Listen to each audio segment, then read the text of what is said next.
Good morning, everyone. I'm Yan Jiang from Shandong University. Welcome to our series of virtual academic seminars to celebrate the launch of SmartMed.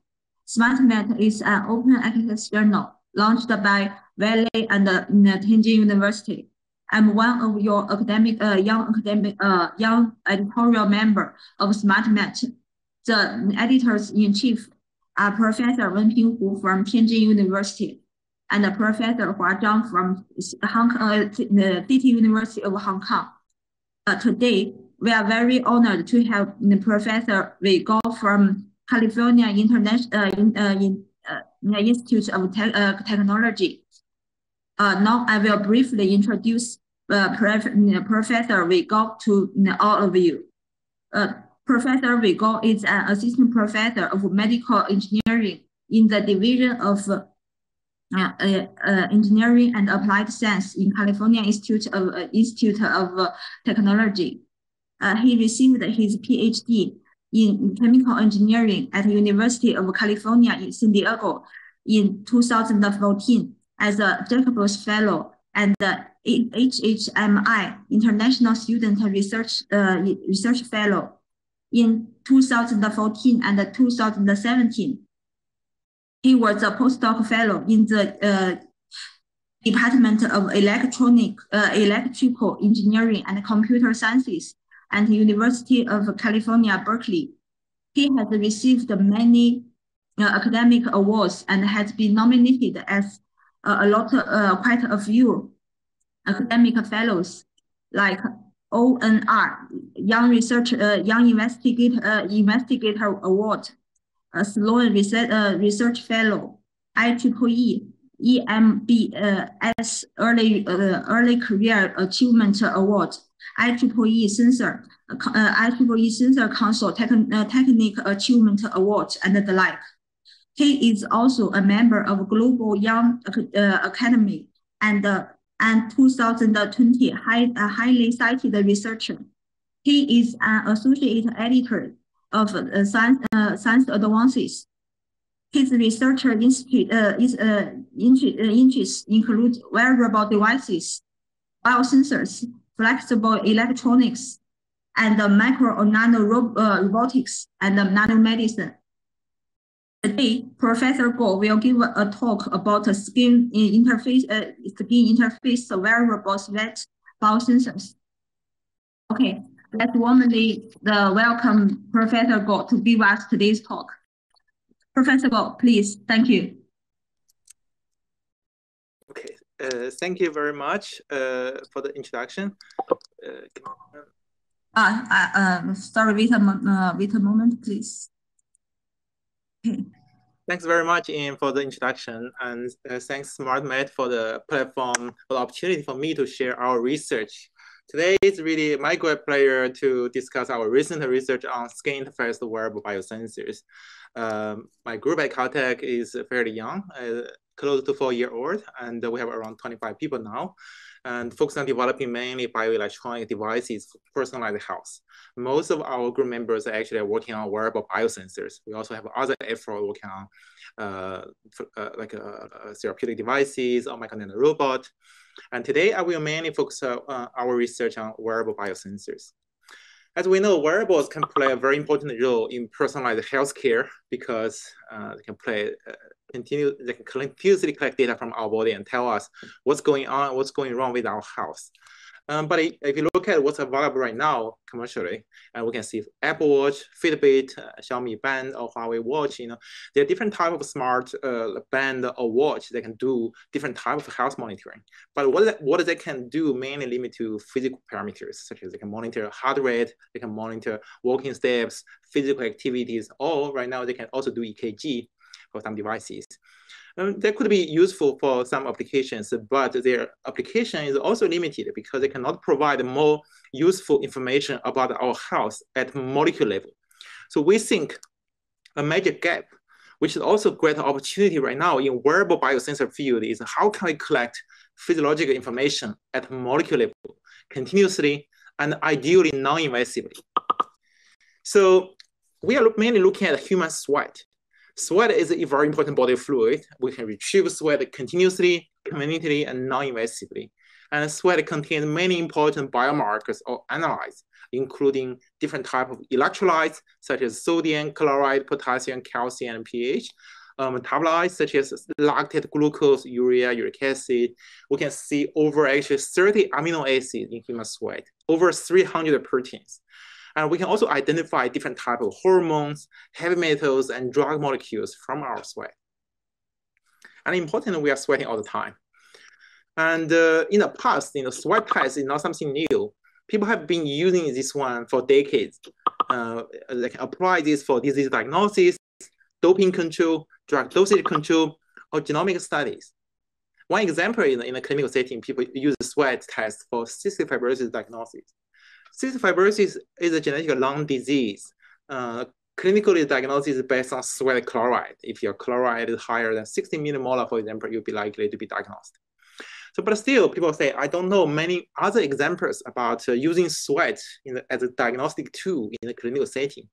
It is true, because the past sweat test has a lot of limitations. What are the main issues? How people collect sweat. In the past, people put a skin patch. They can collect sweat over, days or hours at least.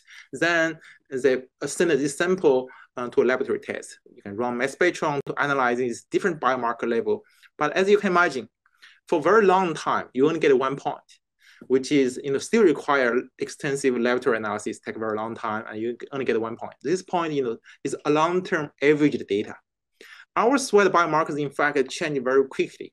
So if you only get a long-term average data, in most of the cases, it's not very useful. That's why the application is very limited. As you can imagine, if we could develop a wearable platform, let's say a smartwatch, you can continue to track different type of biomarkers from our skin. And you can use this type of data for fitness tracking, for disease diagnosis. And very importantly, this large set of data collected by this wearable sensor is not previously accessible. It's new data, basically. If we couple this type of new molecule data with past vital sign information together, we can run machine learning, big data analysis. We could enable numerous fundamental or clinical new investigations. We have a few articles published over the past years. If you have interest, please have a read. Regarding our research, 5 years ago, a little bit over 5 years ago, we published our first paper on sweat tests. So it is a fully integrated wearable sweat sensing platform that can perform simultaneously multiplexed monitoring of multiple biomarkers together, including metabolites such as glucose, lactate, electrolytes such as sodium and potassium, as well as skin temperature. So this fully integrated system can perform on-site signal conditioning, processing, and wireless transmission. So as you can see from the right picture, the whole system is flexible. It contains a disposable sensor patch and a reusable flexible electronic circuit board. So you can easily replace the sensor patch after hours or days of use, depending on the sensor stability, of course, right? So we can real-time collect data continuously using a custom developed cell phone app. Basically, all the data can be real-time displayed on the cell phone, and you can save the data to the cell phone or send the data to the computer through email.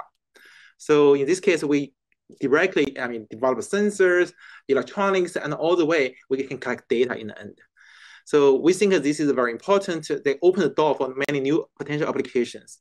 And of course, there are many other experts in this field. I did my first work while I was still a postdoc in Professor Ali Javid's group, and other labs, Professor Joseph Wang at UC San Diego, Professor Jason Hackenfield at University of Cincinnati, and Professor Diane Kim at Seoul National, and of course, Professor John Erdős at Northwestern University. They are all leading experts in this field as well.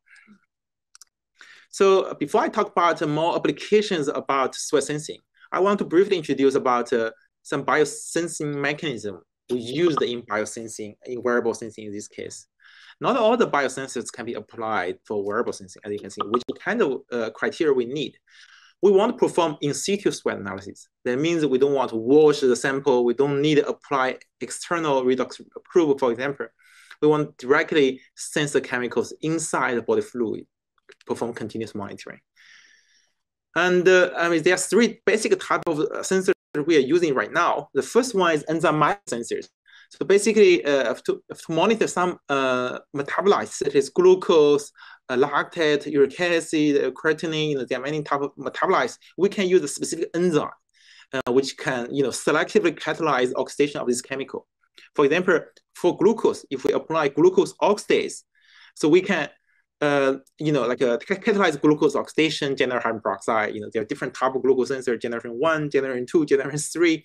And in our case, we're using generation 2 glucose sensor. Basically, we use the Persian blue as a redox mediator. In this case, we can lower the operation voltage of glucose sensor from 0.6, 0.7 volt, which was used to detect hydrogen peroxide, to around 0 volt, which is the reduction peak around for Persian blue. We can lower the matrix of its influence from other electroactive molecules. Okay, so similarly, we can prepare lactate sensor, uric acid sensor. We are monitoring actually the current output between the working electrode and the reference contact electrode. In this case, the current value is proportional to the concentration of the target. This is for metabolite sensing. We can also detect ions using another approach called ion selective sensors, ion selective electrode. So basically, in this case, we develop a two-electrode system, and on the working electrode is the ion selective electrode. We can coat the electrode surface with an ion selective membrane, so which contains the key key chemicals. For example, to detect sodium, we can use sodium ionophore X. To detect potassium, we can use varenomycin. These are ionophore specific to this ion. Why they are specific? Let me show you one example. Potassium ionophore varenomycin has a ring structure. It is organic molecule has a ring structure. This ring size is matched to potassium ion. If you put this electrode into solution which contains potassium will enter this ring and set the voltage of this electrode. So we are actually monitoring the voltage difference between ion selective electrode and the reference electrode. According to this equation, this potential, immediate potential difference has a linear relationship with the log concentration, not a really concentration linear relationship, it's log concentration. So basically, measured voltage has a log linear relationship with the ion concentration, and the slope or sensitivity is 59.16 millivolt per decade of concentration. So this is for sodium and potassium, Z equal to 1. Imagine if you monitor calcium or magnesium. This type of ion, the charge of ion equal to 2, right? Then your sensitivity becomes 29.6 millivolt per decade of concentration. So we are not only monitor, to make sure the working electrode work very stable. The reference is also critical here because we measure the voltage difference, right? You want to make sure your reference has very stable, good performance. If you use the typical or classic solid state silver chloride electrode, which actually will not work because silver chloride electrode itself is a chloride selective electrode. That means if your sweat chloride concentration changes, this reference voltage will change, which is not good. That's why we coated this surface with a membrane contains saturated sodium chloride as a buffer film. In this case, no matter how outside ion level change, this reference will always give you stable voltage. Overall, the measured voltage difference can provide accurate information about the ion concentration. So the third category of sensor we're using right now to monitor this electroactive molecule continuously is based on direct oxidation. So for electroactive molecules, these are molecules which can be oxidized at a certain voltage. There is a redox potential you can apply to oxidize these molecules. You can apply, different voltammetric scans, including differential pulse voltammetry, square wave voltammetry, to look at the oxidation reactions of this molecule. For example, if you want to detect uric acid, which is the electroactive molecule, if you apply DPV, you can see the oxidation peak of uric acid on the carbon electrode at around 0.4 volt. The peak height has a linear relationship with the uric acid concentration. So similarly, you can do other electroactive molecules such as tyrosine, which the peak is at around 0.7. Caffeine, for example, a drug which can be oxidized at around 1.4 volt. So to monitor the peak height, oxidation peak height, you can convert back to the concentration. This is another mechanism we use for continuous monitor small molecules in our body fluid. Of course, there are many other sensing mechanisms based on bioreceptors such as antibodies or DNAs that could be very sensitive. Right now, the challenge is it's hard to do continuous monitoring inside the sweat matrix. we have done introduced briefly several mechanisms already for sensing. Importantly here, if we want developers, some device can be wearable by a lot of people. It's facing consumers, let's say. We want to make sure the sensors have good performance and can be mass produced at low cost. That's why mass production of high performance chemical sensor is very critical here. Recently, we proposed a technology which can produce this multimodal, multi-fluidic sweat sensor patch using CO2 laser engraving. Basically, as you can see here, we have a multimodal sensor patch containing physical sensor, chemical sensor, and microfluidics. They can all be fabricated using carbon dioxide laser cutter. In this case, CO2 laser can cause carbonization on the certain plastic surface, such as polyimide, can pattern this beautiful graphene structure. This graphene structure has very good physical chemical performance. By tuning the laser engraving parameters, we can, control the property of graphene. Based on this, we can design or fabricate high-performance chemical sensor to monitor trace level metabolites and nutrients in sweat. We could also make different type of graphene to fabricate high-performance physical sensor to monitor respiration, heart rate, this is vital sign information. By using CO2 laser cutting, just simply engraving medical type, we can make microfluidics, which help sweat sampling. Why we need sweat sampling? Because as you can imagine, if you don't have microfluidics, sweat could evaporate.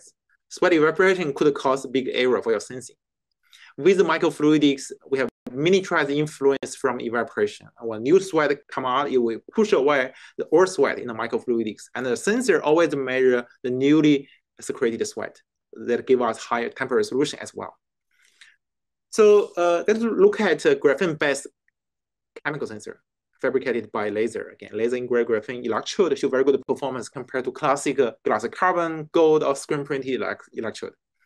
If we simply scan DPV in biofluids such as sweat and saliva, as you can see from our graphene electrode, the black curve, you see two clear peaks. One belongs to uric acid, one belongs to tyrosine.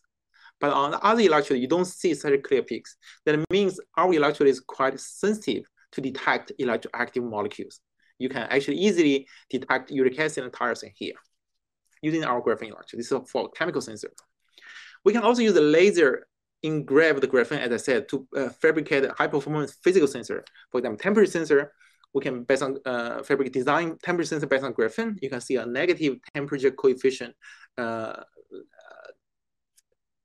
Temperature coefficient in this case is a negative TCR. When high temperature give you a lower resistance for graphene.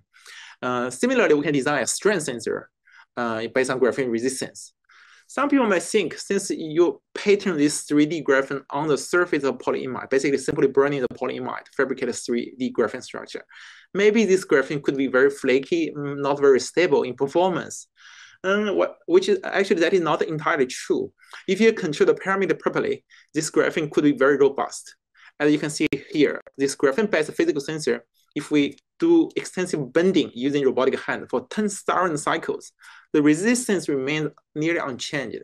That means they are quite mechanically robust. So this laser engraved microfluidics, as I said, is very important to miniaturize influence from skin evaporation. And we also designed this microfluidics properly with a multi-inlet system. As you can see, when sweat come out from different area, they follow they enter different inlet, then merged in the reservoir. The sensor is in this reservoir. And with the simulation, we also did human studies. We also observed that the temperature resolution is basically around 2 to 3 minutes. It means, when new sweat come out, it fully refresh all sweat take only around 2 to 3 minutes. And we did also flow test to continuous monitoring for 15 minutes. You see the uric acid and tyrosine show near the same signal from the same sensor. And if we switch the concentration from one concentration to another concentration, it requires around 2 to 3 minutes to reach the new stable reading. So we think that this temperature resolution is pretty good already, considering this is for wearable sensing. We don't need every second temperature resolution in this case. So I showed you our latest development on this laser engraved system to mass produce sensors. And I also want to say that for our lab, we typically design the full integrated system instead of only developing a sensor, because I believe that the biggest impact for wearable sensor is really they enable big data collection. We want to make sure we can reliably and robustly collect data from human trials. That's why we did a different type of system integration. As you can see this, we can package our fully integrated system into wristband, headband, or we can, package this into a bandage-like sensor patch. You can attach in different body parts to perform real-time sensing. And we can continuously collect information from our body during physical activities, as you can see here. Temperature, lactate, glucose, sodium, potassium, we can collect during the cycling exercise. And we could also continuously monitor uric acid. And also importantly, we typically use the gold standard to validate our sensor reading. So for example, to validate the accuracy of our sensor, we actually applied ELISA or HPLC or GCMS, such as mass spectrum, to really analyzing the real value of these biomarkers in our sweat. We can compare the reading with our sensor reading to make sure our sensor can provide accurate reading. Okay, so till now, some people may have a question if you don't know this field. Since you are doing sweat sensor, so what if I don't sweat? Even I do exercise. A lot of people actually, I realize that even people do exercise, some people don't have much sweat. And for many patients, they cannot even do vigorous exercise, right? So how will this wearable sweat sensor still be useful if people don't have much sweat? It's especially hard to do vigorous exercise. So this is a very good question we have to address to make sure our device can be broadly used by everyone, potentially at least. So we look at the literature, we found that there is a process called iontophoresis, which can be used to locally extract sweat. So how does this process work?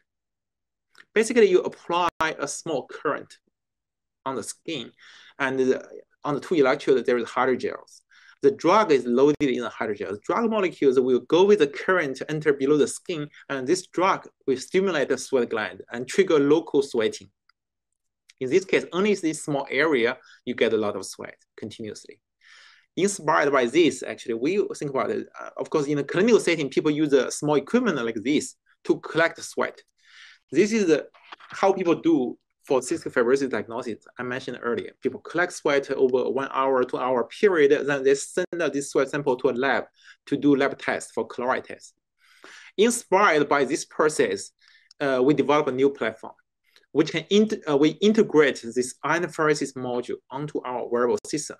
In this case, our new wearable platform can perform on-demand sweat extraction and sensing. So basically, it has two operation modes. You can control from cell phone. We have cell phone app, you can control this way. In mode 1, if you want to do sweat test, you just simply click a button. This small current will be applied through the skin. You only need to apply several minutes. And this sweating process can last from 1 hour to even days, depending how you control this iontophoresis process.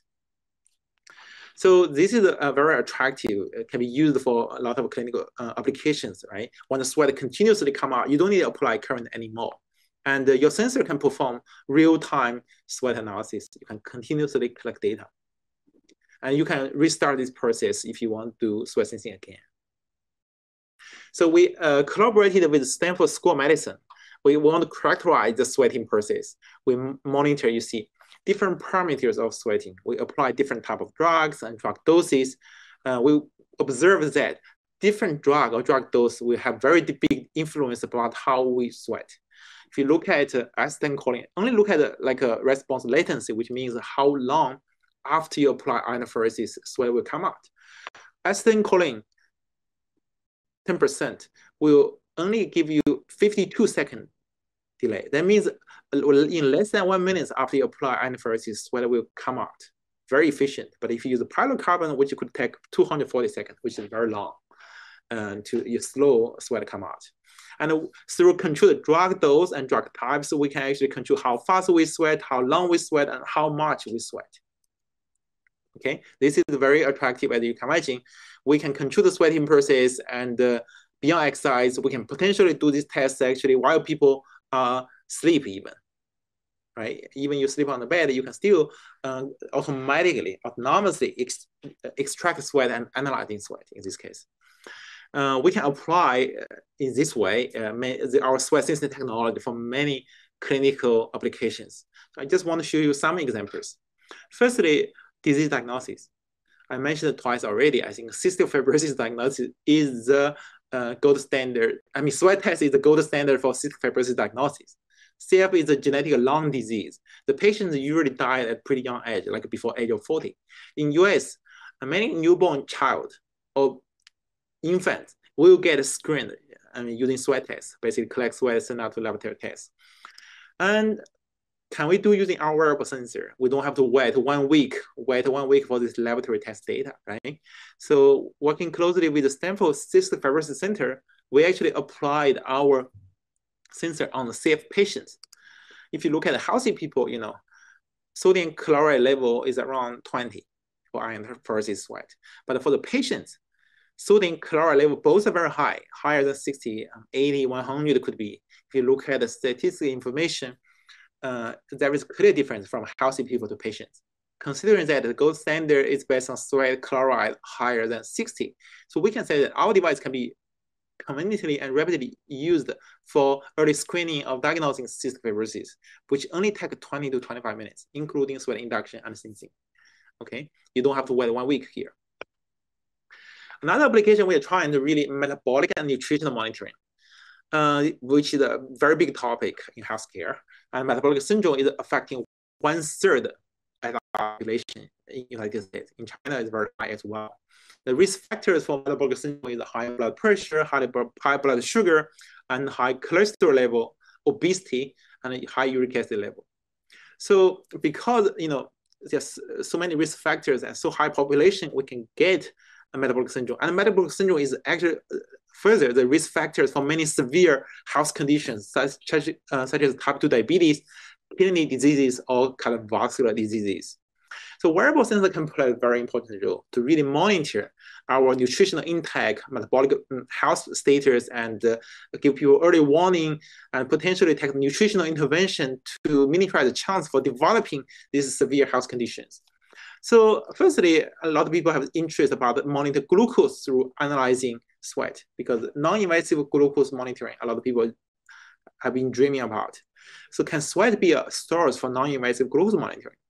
So we actually have been looking at this, and many other groups also as well. Mixed data has been reported.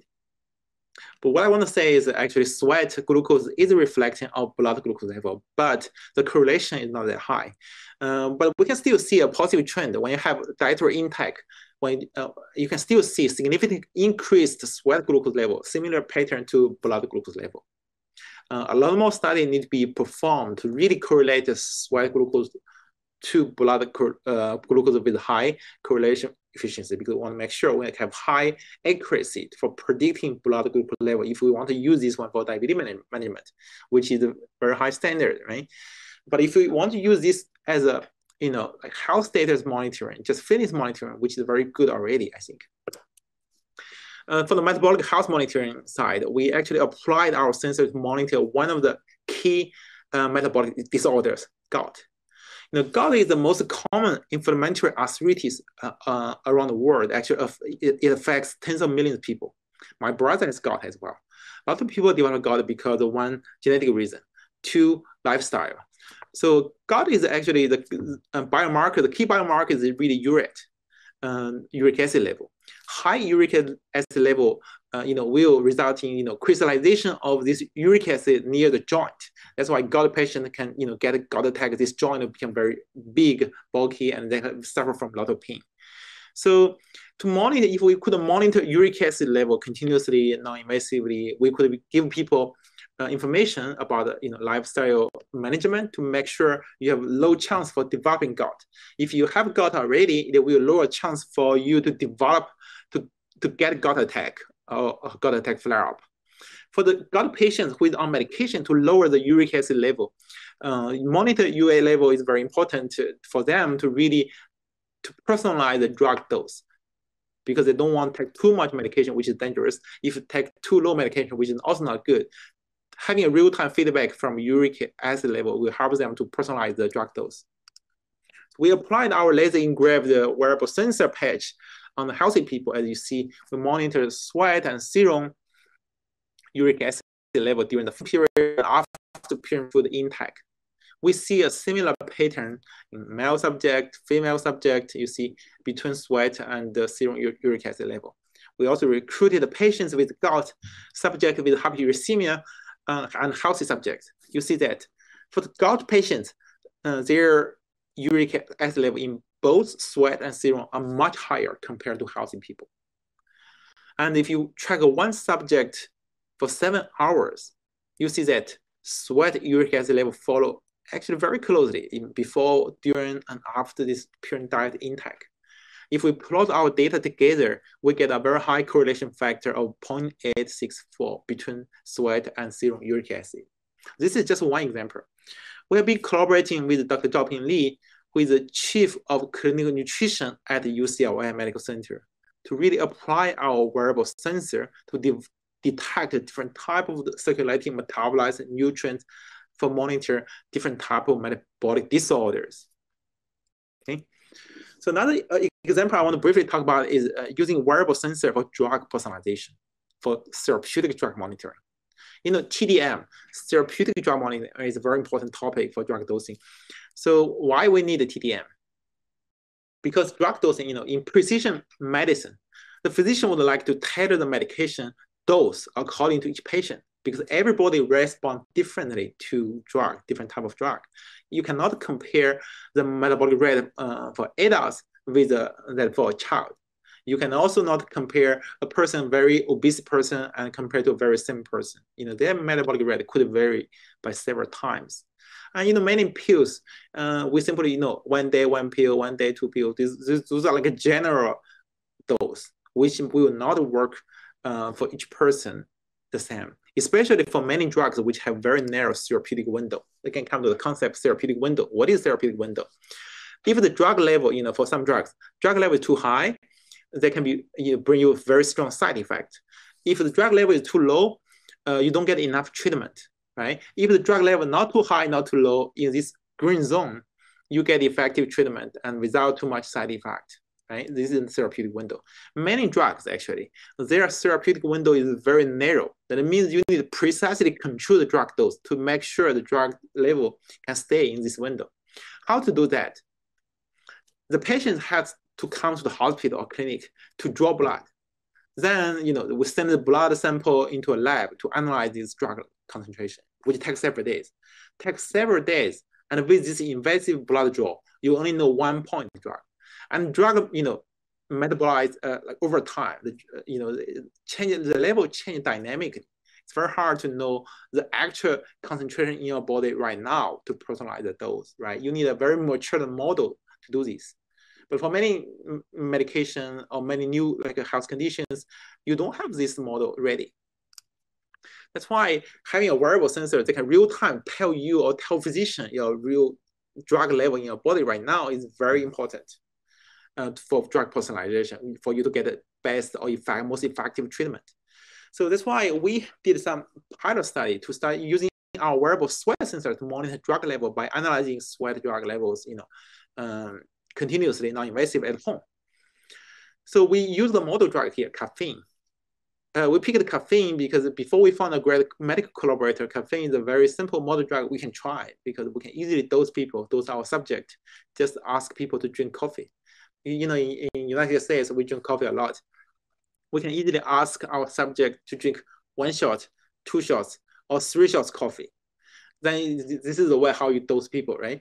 When you increase the dose, we actually see a linear response in sweat caffeine level. Basically, when a subject take more coffee or take more caffeine dose, we see a linear response in sweat caffeine level. And we detect caffeine using approach I mentioned earlier, direct oxidation. Apply DPV on the carbon electrode. We can see the oxidation peak of caffeine. The peak height has a linear relationship with the caffeine concentration. So we can track this caffeine level continuously during physical activities. No matter doing exercise or just simply using anaphylaxis, you can continuously monitor the caffeine level in your body. You see, after you take coffee, roughly in the first hour, the caffeine level increase and reach a peak after 1 hour. That means probably around that time you feel most energetic, right? This is caffeine is one model drug. We actually work with our clinical collaborators on multiple cancer drug monitoring as well. We have recruited around 50 patients already at City of Hope to monitor cancer drugs. This is just one example here. Another application direction I want to share with you is about stress, mental health monitoring. 95% of the disease is stress related. Anxiety, major depressive disorder, post-trauma stress disorders, cardiovascular disease, cancers, all these major problems, they are related to stress. Just look at one example, major depressive disorder. Depression is affecting over 260 million people around the world. Because of COVID-19, more and more people suffer from mental problems because many people have to stay at home. This could pose more problems. But how is stress or depression measured? Questionnaires. So basically, look at these stress questionnaires. If you want to monitor your stress level, right now the standard is really you get asked, you have to fill a questionnaire, answer some questions. Based on your answer, an evaluation score will be provided. As you can imagine, this is very subjective. At least could be very subjective. Depending on person, the answer could be very different. And similarly, you can do depression monitoring as well. Depression monitoring is using a similar questionnaire, PHQ-9, a similar way, but different questionnaire, of course. And another way is suicide, also based on questionnaire. As you can imagine, if one person wants to suicide, will this person still tell the truth, even you give the questionnaire, right? One more example is pain. I have multiple clinicians ask about can we monitor pain? Because right now the pain is also based on questionnaire. The clinician can ask you at level 0 to 10, how much pain you feel. As you can imagine, the subject can feel, I always feel maximum pain already. In fact, it is not. But the answer could be super subjective. And we try to do really, how can we quantify stress, pain, depression, these type of conditions, accurately? And for stress, of course, it's our first target. We are looking at biomarkers for stress. Some people monitor, heart rate, or the skin conductance, this type of vital sign biomarkers. And this could be sensitive, but may not be condition specific as well. So we want to see at a different angle. Can we look at multiple biomarkers for stress? One of the most well-known stress biomarker will be stress hormone, cortisol. So cortisol is a very important biomarker for stress. And when we experience stress, our body cortisol level increases very rapidly. And the cortisol level is a reflection of stress. And that's why we want to monitor the cortisol level from our body, right? That's why people try to draw blood to monitor cortisol levels through blood analysis. But one problem is, if you want to monitor blood cortisol, you need to draw blood. And the blood draw itself is stress-inducing event. You basically, before you want to monitor stress, but you're giving more stress to the subject right now by drawing blood, which is not very good, right? So ideally, we should monitor this stress hormones through non-invasive method. Don't give too much stress to the subject. Just quantify this non-invasively and ideally continuously. In this case, sweat analysis will be very attractive. So also based on our laser engraved graphene system, we developed this telemedicine sensor that can rapidly quantify cortisol level in our sweat. So see, this is how our sensor looks like. You can mass produce this sensor using laser engraving. We immobilize surface with antibody with a competitive immunoassay to quantify cortisol level. We found that our sensors have good performance in saliva, in sweat, and the overall assay time can be as short as 1 minute 7 seconds. So we actually validated our sensor reading with kind of gold standard ELISA. As you can see here, very strong correlation between the ELISA reading and our sensor reading, showing our sensor can provide a very accurate analysis in sweat cortisol sensing.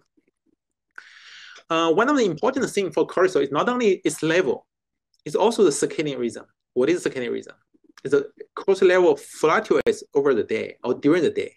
The level is very high in the early morning and it became very low in the late afternoon. And next morning become high again. So it's more like a high, lows it shows this periodic performance. It's more like a circadian rhythm we call. The circadian rhythm occurs not only the level, is very important for the people with depression, for the people with post-trauma depressive disorders. Their circadian rhythm of cortisol is different from healthy people. Even for diabetes patients, their circadian rhythm of cortisol is also different from healthy people. That's why using our sensor, we actually try to study if we could see the circadian rhythm from sweat cortisol, because we know it exists in blood. We look at serum, saliva, and sweat, as you can see here. Every time, for all the sample, morning level is higher than afternoon level. And they show very similar pattern. That means all these three biofluid contains cortisol with very good correlations with each other. We look at one subject for 6 days. We see that every day we can see the circadian rhythm. Morning, higher than PM, morning, higher than PM. That means sweat could be a very attractive source for non-invasive cortisol sensing. And we do observe a high correlation here in between sweat and serum cortisol level. The correlation factor is also higher than 0.87. Okay, that means really sweat could be a very attractive source for stress monitoring. And really to evaluate this process, we applied our sensor into 2 human trials. We try to create stress on our healthy human subjects to see our sensor can really quantify this process or not. You see, firstly, we applied one stressor. Let this subject do exercise. When the subject is doing vigorous exercise, the person will experience a lot of stress. That causes the increase of stress hormone. And we see that the cortisol level increases from beginning to 40 minutes, which is the moment the subject will stop. After the subject stops, the cortisol level decreases. And we can close to real-time access this cortisol level using our telemedicine platform. This is about one stress, aerobic exercise. What if other stressors, because exercise itself produces sweat as well, right? For other many stresses, psychological stressor, or even some other physiological stressor, they may not even induce sweat, right? How can we do sweat analysis? As I mentioned earlier, we could apply interferences. So we apply another stressor here, cold pressure test. What is cold pressure test? Put your hand into ice water, get what you will feel, a lot of pain. When you feel pain, you actually feel a lot of stress as well. In this case, we use interferences to induce sweat. We can quantify sweat cortisol level during this process and after this process. We did observe that sweat cortisol increases during and after the cold pressure test. Overall, this study means that our sensor can really be used for dynamically monitor stress hormone level from our sweat. And right now we have partnership with NASA. We also have partnership with the US Navy to apply our sensor to monitor the stress human performance. So just insert 2 slides here, not related to sweat, but similar sensing technology. Because right now we are still facing like a challenge of COVID-19 pandemic since early last year, right? So we were thinking about, since we are developing this graphene-based biosensor, we have applied this for monitor uric acid, to monitor cortisol.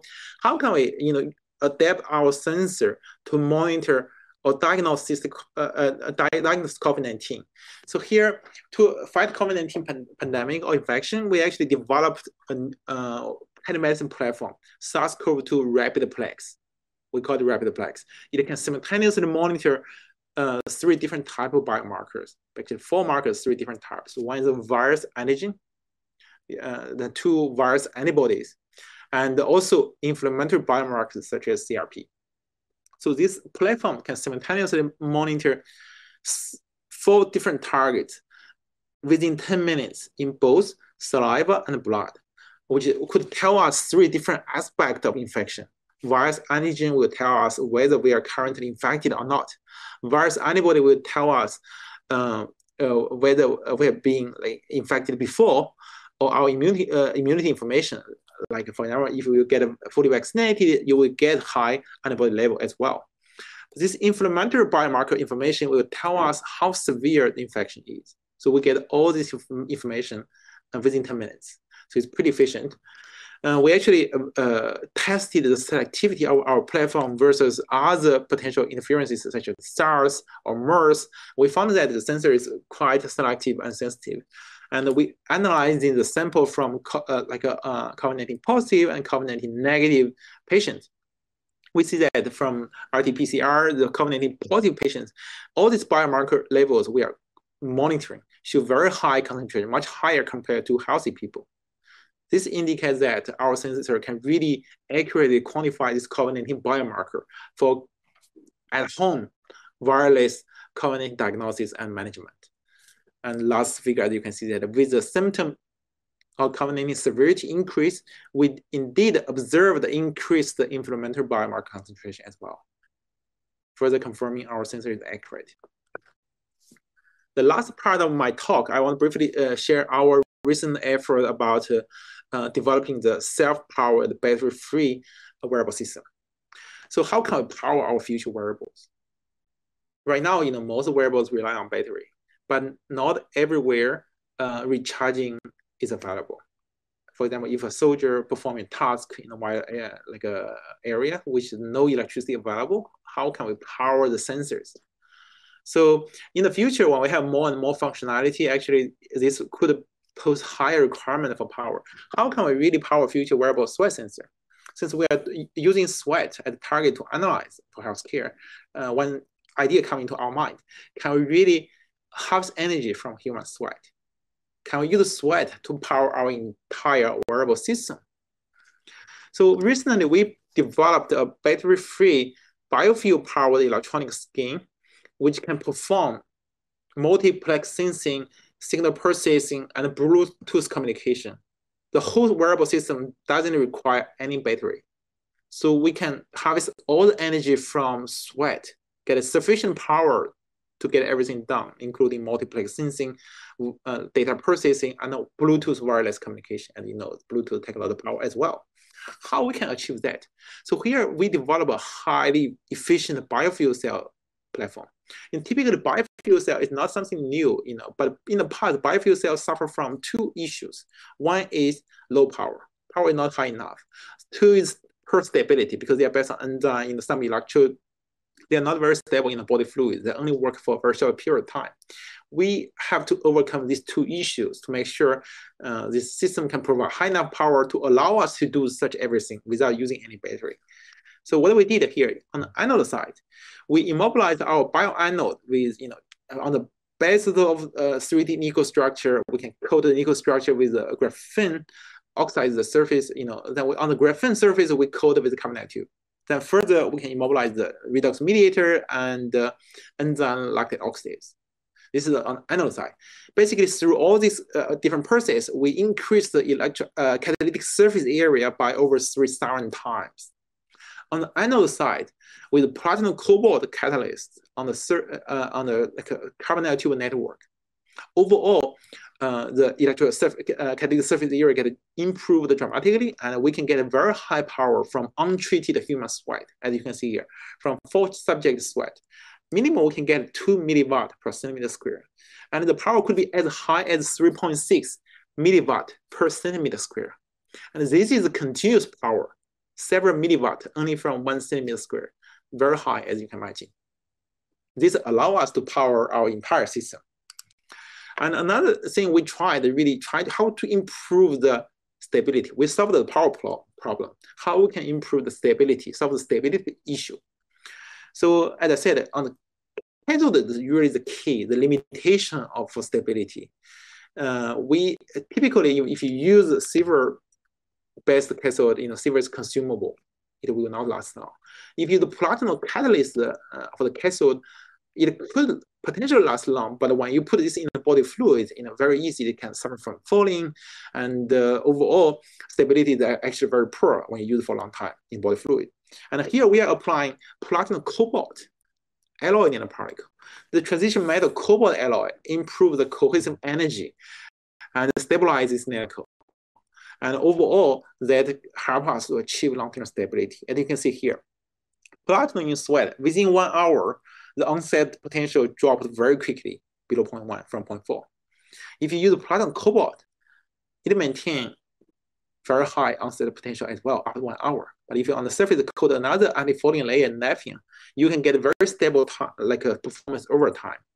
Even you apply this biofuel cell in the sweat for 15 hours, You see, even if you store another 24 hours, then apply energy harvesting for 15 hours again, you still have near the same onset potential. That means this biofuel cell is super stable. And we did a very interesting power management. We want to make sure no matter our sweat contain high lactate or low lactate level, we can always power the system. So that's why we introduced the sleeping mechanism as well. If we don't have enough power, the entire system will be set to sleep. The system will be set to sleep for several seconds, then wake up for a very short period of time to perform analysis. So still, we get, every few seconds we can get up data, which is very efficient, sufficient, we think also. And even, you see, in human sweat, we can continuously monitor for 24 hours, which still show very stable performance, and charging, discharging a capacitor over 70 hours. Here I showed 50 hours. It maintains very similar performance still. And even our sweat contains very, very low lactate level, is at a lower end of a liter report, 5 millimolar. The entire system can still be powered, again, without using any battery.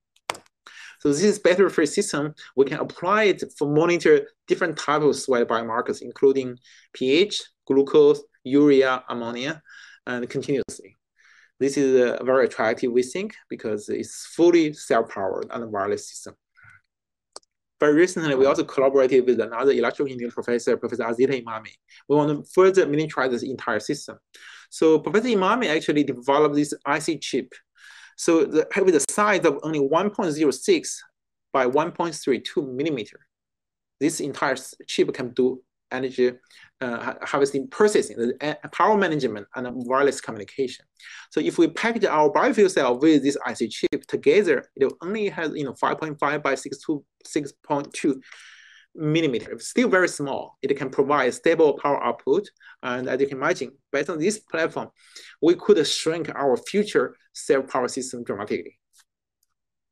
And we can miniaturize the system and integrate more functionality and still generate sufficient power.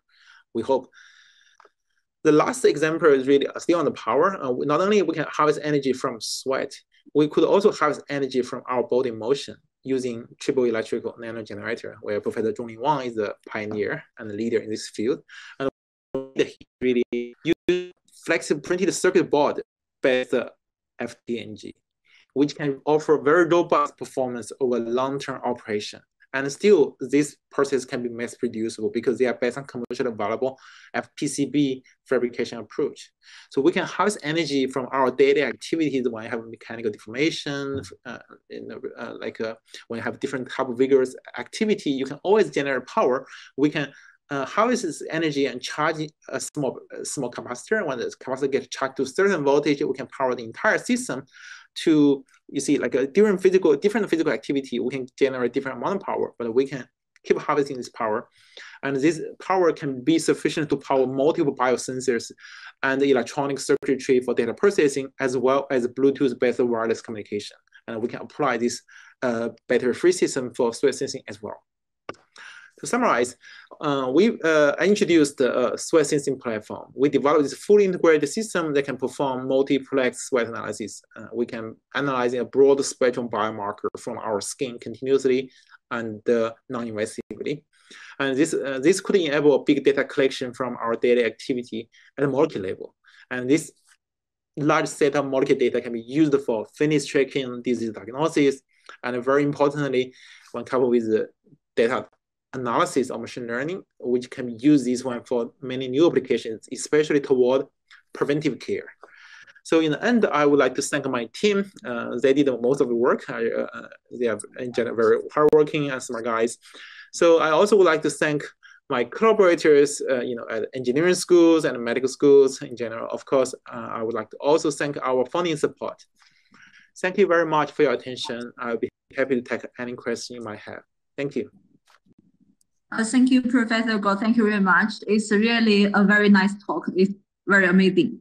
Our staff have collected some questions from different live platforms like, Bilibili, YouTube, Facebook, and Twitter. So I will discuss these questions with you on behalf of all the audience online. The first question is, let me have a look. So someone asked, Do you think some environmental factors will affect the performance of your sweat biosensors, like season, temperature, and some things like this? That's a very good question. I think the answer is yes, definitely. Firstly, a simple parameter that could influence sensor performance will be temperature. So if in the winter, of course, the weather is low, and potentially if you stay outside, your skin temperature could be also low. That's why in our sensor, we actually introduced a different calibration mechanism. For example, we have a temperature sensor. We always have a temperature sensor in our system. We can real-time calibrate other sensor reading based on the environmental change. So regarding other type of environmental factors, could be humidity, could be this by itself will not influence the sensor performance because our sensors always analyzing sweat. It's more like in a liquid phase, right? Like a sweat cover our sensor. That's why other surrounding factors will not influence sensor performance. But these environmental factors could in fact affect how we sweat.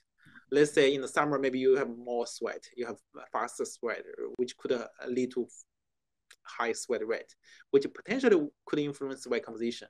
But again, some biomarker levels are not influenced by sweat rate. If they influence, we also have a sweat rate sensor. I didn't print here. I didn't include in today's talk, actually. We could real-time calibrate as well. Yeah. Thank you for your answer. Someone also want to ask, like, do you think it's also promising to analyze more than one biomarkers in one sensor? Yes, definitely. And this, my first work, we already included 5. You see, like there are 6 electrode, actually 5 sensors, including glucose, lactate, sodium, potassium, and skin temperature. So this already contain 5. You can put as many as you want. Of course, depending how big the size and how much sweat you have. And we could design the sensor very small, and I don't see any issue if we want to include 10 sensors at a time, depending the sensor size, of course. Thank you. The last one. Someone want to know for real-time analysis, how to avoid the contamination from the metabolites of the sweat. Sometimes we may wear the biosensor for like 1 week or more than 1 month. So they want to know how to avoid the contaminations from the sweat itself. Yeah, that's a very good question. So I talked this briefly also when I talk about microfluidics. So, like this question says, if we don't have microfluidics, sweat could evaporate, or sweat will sit there, right? New sweat will mix with old sweat, which will cause the sensing accuracy information, like a sensing accuracy issue. I mean, the key is we have this microfluidic module. This microfluidics is built in the, like a medical tab. You can place this on the skin, and because they are sealed, they only have an outlet to let sweat go out. So when you really have the real new sweat come out, it will push away old sweat. That's why I discussed the refreshing as well. The old sweat will not have influence with new sweat. At least it will cause a little bit delay, of course. Even we wear a relatively long time, the sweat will stay in, and whenever you have new sweat, just also will be pushed away. And the sensor stability, of course, is something we can improve, and some sensors can really last very long already. So down the road, you really look at long-term usage. We don't really plan to use this entire sensor package for more than a week, let's say. Because as I said, we designed the system. There is the reusable part, there is disposable part, and we can fabricate this disposable sensor patch at larger scale and low cost. I envision this could be for daily use or weekly use. You can easily replace this patch with a new one. Yeah. Thank you very much. It's really a very smart design. Very nice. Thank you. So thank you again for your nice talk. We also warmly welcome you to contribute your work to SmartMed. Thank you very much. Thank you very much. Thanks for the opportunity. That's all for today's talk. Thank you. Thank you. Have a great day. Good day.